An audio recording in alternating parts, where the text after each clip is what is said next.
This chapter records one of the darkest periods in Judah's history. King Manasseh, son of Hezekiah, reserves all his father's reforms and plunged the nation into deep idolatry, sealing Judah's fate for future judgment, right? So the first part of this chapter covers Manasseh's reign. Manasseh becomes king at 12 years old and reigns 15 years in Jerusalem, the longest reign of any king in Judah. Instead of following his godly father, he does evil in the sight of the Lord, copying the abominations of the nations God had expelled. He rebuilds the high places that Hezekiah had destroyed. He erects altars to Baal, makes an Asherah pole, and worships all the hosts of heaven, sun, moon, and stars. He builds pagan altars inside the temple itself, where the Lord had said his name would dwell. He sacrifices his own son in the fire, practices sorcery, divination, and witchcraft, and consults mediums and spirits. He sets a carved Asherah idol inside God's temple. Manasseh's actions are a complete reversal of his father's faithfulness. Paganism replaces worship of the one true God. The second part of this chapter covers God's judgment announced. The Lord speaks through his prophets. Manasseh has done more evil than the Amorites who were before him, and has led Judah into sin with his idols. Okay, so, and he continues. I am bringing such a disaster on Jerusalem and Judah that the ears of everyone who hears it will tingle, okay?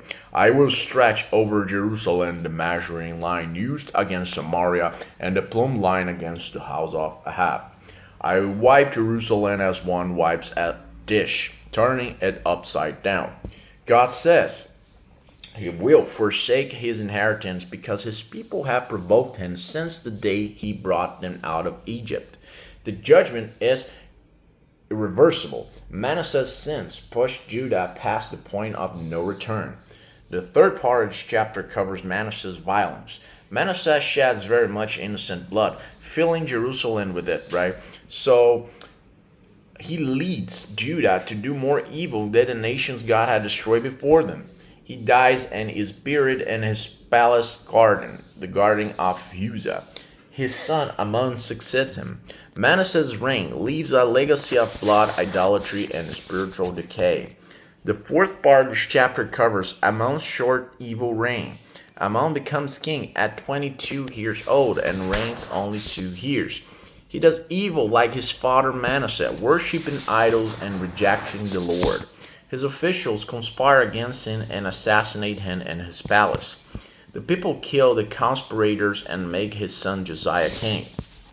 Amon continues Manasseh's evil but dies early.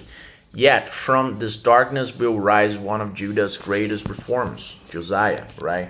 So what are the key lessons from this chapter, from the Second Kings chapter 21? The first one is, evil leadership can corrupt an entire nation. Manasseh's idolatry defiled the temple and led Judah into deep sin. Second lesson, God's patience has limits. Judah's judgment was sealed not because God is cruel, but because they persistently rejected his mercy. Third lesson, sin always leaves consequences. Even though later kings like Josiah will reform Judah, Manasseh's legacy bring eventual exile. Final lesson, false worship leads to violence and decay. Idolatry always destroys morally, spiritually, and socially.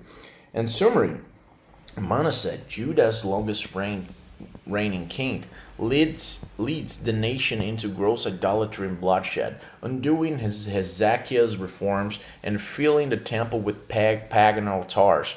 God declares irreversible judgment. Jerusalem will be wiped clean like a dish after Manasseh's death. And his son Amon reigns briefly and follows in his evil ways, but his death paves the way for young Josiah, Judah's last great reformer, okay?